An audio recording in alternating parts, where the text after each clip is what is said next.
So now that I have introduced you to what Bootstrap can do, let's figure out how we can utilize Bootstrap on our web pages. So I'm going to go to this site called getbootstrap.com, and there looks like a very interesting button here that says Get Started that we could probably click on to get started. So to get started, I'm going to click on the Get Started button. There we go. So it takes us to this introduction page. Fantastic. And as I scroll down, and I would recommend you spend time reading this a little bit more in detail, but I'm going to give you some overview. So in order to use Bootstrap, we can either download the files, the Bootstrap files, into our own server, or we can link to Bootstrap's files. So there's a link to a style sheet at the bootstrapcdn.com site. So that's a good thing to be aware of. If I scroll down a little bit further, I can see that I can link to some jQuery JavaScript files. Well, I don't really know how to use JavaScript. Well, that's the beauty of Bootstrap. You don't need to, but in order to utilize the files, we have to at least provide links to them. So I know I need to have those on my page if I want to do anything that's movement, like maybe a drop down or the carousel, for example. So I am going to need to have those on my HTML page. All right. Oh, this looks interesting. Starter template. Oh, I like that. And so what you'll see in the starter template is just that. You'll see a Bootstrap CSS. So here's that CDN link we saw up above. Just a basic hello world. That makes sense. And those are those JavaScript files. So what I'm offering is that I can copy all of these and get started. Let's see, somewhere here I have a, there we go. So I'm just going to paste that in my starter file for my HTML. Fantastic. So I am now bootstrapped. I have a link to the Bootstrap CDN style sheet, and I have a link to Bootstrap's associated JavaScript, or I don't even know if I need them, but I'm going to put them on there anyway. All right, so before I get started, let's see if that's done anything interesting for me. So I'm going to refresh my page, and the hello world, that makes sense. Nothing really fancy per se, but do notice that already I can see that my H1 looks different than our default H1 we've seen in the past. So already we can see something is changing. In other words, utilizing Bootstrap style sheet has styled my H1 in a different way. All right, so let's continue on with some of these thought processes. All right, so I'm going to try and spread that out again. All right. Notice that, and I've kept harping on the fact that we need to make sure this doc type is correct. Bootstrap is HTML5. It has to be HTML5, and that's what this statement is saying. This is saying, by virtue of typing exclamation point doc type HTML, that we're using HTML5 specifications, that this is geared towards HTML5. So that is already on our template, so we're good to go. And then lang equals English, so we're using the English language. That's already in our template, so we're good to go there. It is responsive, so by virtue of using Bootstrap files, it's taking care of the responsive design for us, which means that we need to make sure that this meta tag is included in our head of our HTML document. And we've seen this in the past. And if we look at our template, it should be right there in the template. So again, because we've copied and pasted the template in there, we're good to go. What else is on here? If there's anything else I need to be aware of, that's good for the moment. All right. So the next thing I'm going to take you to in this drop-down menu is we're going to come down here to layout. And it starts talking about containers. And it has div class equals container and div class equals container fluid. So, interesting. So let me just do an example and then I'll elaborate on it a little bit. So the idea here is if we're going to be using Bootstrap, the agreement is that everything that we're going to put that's bootstrappy is going to be contained in a div class container or div class equals container fluid. So what that means is that's not in my template. So I'm going to come to the bottom. I'm going to include all of my content as Bootstrap. You don't have to have all of your content, but I'm going to.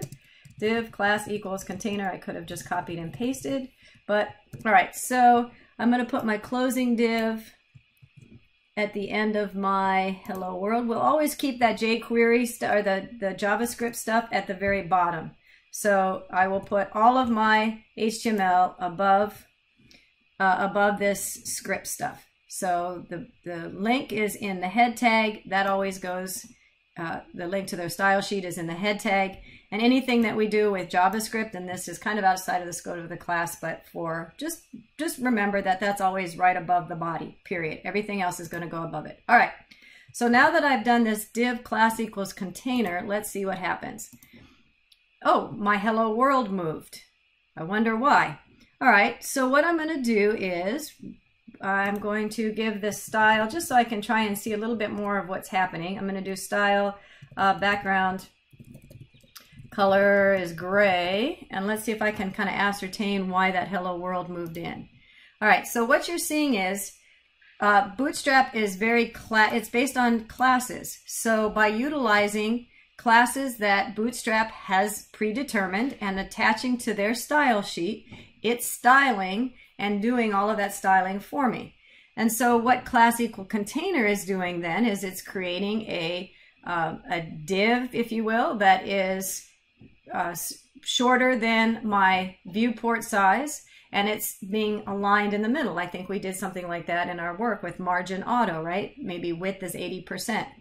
So the other option here was it says I'm going to do either class equals container, or I can assign class equals container fluid. So let's see what that is. So if I put that into my container fluid, and save it, and then refresh, you can see that by virtue of that class, it'll extend that div across the whole page. So I'm going to keep it container, and we'll just see what happens from here. Okay.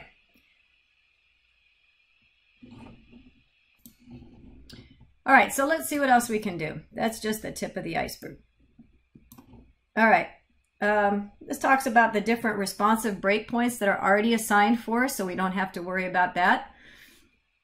Recognize media queries. So Bootstrap is designed what we call mobile first, meaning that all of the defaults are set up so that it is based on a mobile viewport first, and then we get bigger. As we get bigger, things are added on.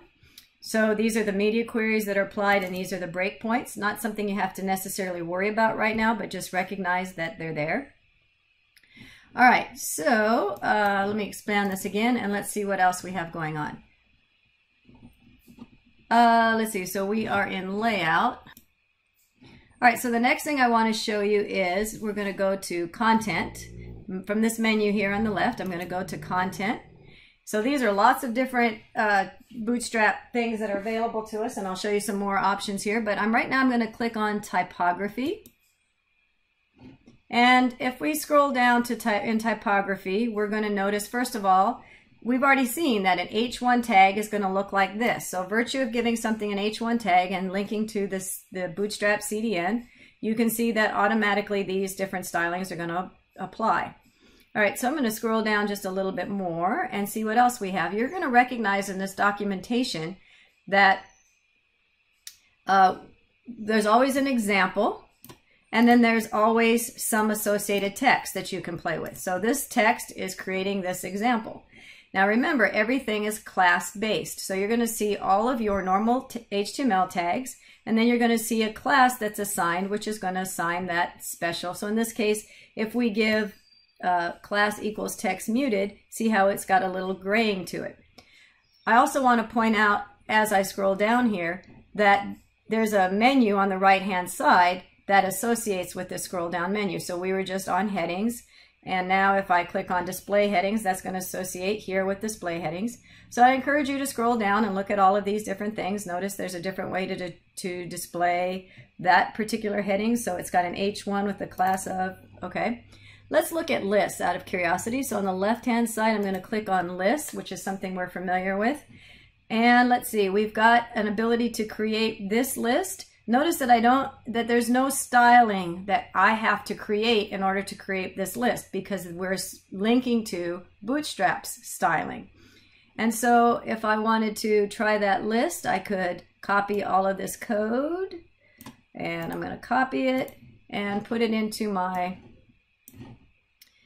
document here. I'm going to make sure that it's in my container. Oh, this should be indented, shouldn't it, if I was a good indenter? And so same scenario, I'm going to paste all of that code in here, save it, And let's see what happens to a list. Okay, so recognize that all of this styling is being applied to my list simply because I'm linked to that Bootstrap CDN.